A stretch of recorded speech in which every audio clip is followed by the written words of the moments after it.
प्यारे बच्चों नमस्कार। आज की समाजशास्त्र की कक्षा में आपका स्वागत है।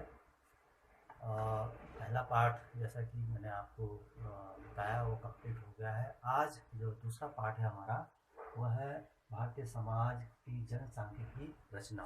इसमें जो पहला टॉपिक है वह है जनसांख्यिकी या जननांकिकी जो है। जननांकिकी या जनसांख्यिकी क्या है, ये 2 नंबर का क्वेश्चन है। ये बहुत इम्पोर्टेंट है, ये आता ही आता है लगभग हर एक साल छूट के जो है। इस बार नहीं आया तो इस आपके टाइम पे ये 2021 में ज़रूर आएगा। तो जनसांख्यिकी क्या है? जनसांख्यिकी जैसा कि इसका शाब्दिक अर्थ से अगर हम जब बात करें तो ये डेमोग्राफी शब्द का हिंदी पर्याय है। डेमोग्राफी ग्रीक भाषा के 2 शब्दों डेमोस और ग्राफीन शब्द से मिलकर के बना है। डेमोस का जो अर्थ है वो होता है लोग, और ग्राफीन का अर्थ होता है वर्णन करना। अर्थात शाब्दिक अर्थ से हम देखें तो डेमोग्राफी का अर्थ हो गया लोगों का वर्णन करना। तो इस तरह से हम कह सकते हैं कि जनसांख्यिकी एक ऐसा विषय है जिसमें हम जनसंख्या का व्यवस्थित और क्रमबद्ध अध्ययन कर सकते हैं। इसमें हम जनसंख्या का जन्म दर, मृत्यु दर, साक्षरता दर और आर्थिक विकास की दर किसी क्षेत्र में, और जैसे कि जनगणना में होती है ठीक उसी प्रकार से हम स्त्री पुरुष अनुपात भी हम जो है इसके अंतर्गत जानकारी प्राप्त कर सकते हैं। इस तरह से जनसांख्यिकी एक बहुत बड़ा विषय क्षेत्र है जिसके द्वारा हम देश प्रदेश की जनसंख्या की संपूर्ण जानकारी प्राप्त कर सकते हैं। तो इसके बाद हम बात करेंगे जनघनत्व। जनघनत्व क्या है? जनघनत्व का अर्थ होता है कि प्रति वर्ग किलोमीटर पर, 1 वर्ग किलोमीटर पर निवास करने वाली जो जनसंख्या होती है वो उस क्षेत्र का जनसंख्या घनत्व या जनघनत्व कहलाती है। ये भी 2 नंबर का इम्पोर्टेंट क्वेश्चन है, आ सकता है, आएगा जो है। और जैसे कि उदाहरण की अगर हम बात करें कि आपके चारों तरफ 1 किलोमीटर का जो एरिया है वहां पर निवास करने वाली जो जनसंख्या है वो उस क्षेत्र का जनघनत्व कहलाई जाएगी। इसके बाद आती है बात साक्षरता दर।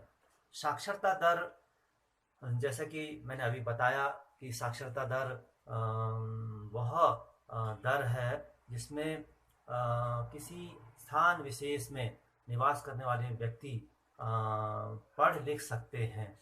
तो ये एक इसका एक पैमाना होता है। 1000 जनसंख्या के क्षेत्र में जो है जितनी जनसंख्या लिख और पढ़ सकती है वह उस क्षेत्र की साक्षरता दर कहलाई जाती है।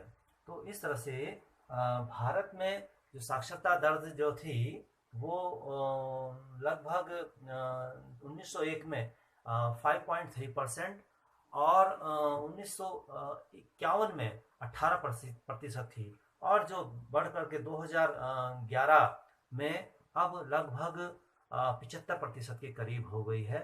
और इस तरह से जिसमें पुरुष साक्षरता दर 84% और महिला साक्षरता दर लगभग 66% के करीब हो गई है।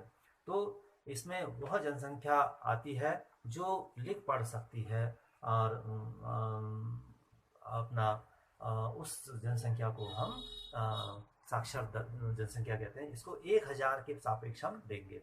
इसके साथ अगर हम बात करें तो आपका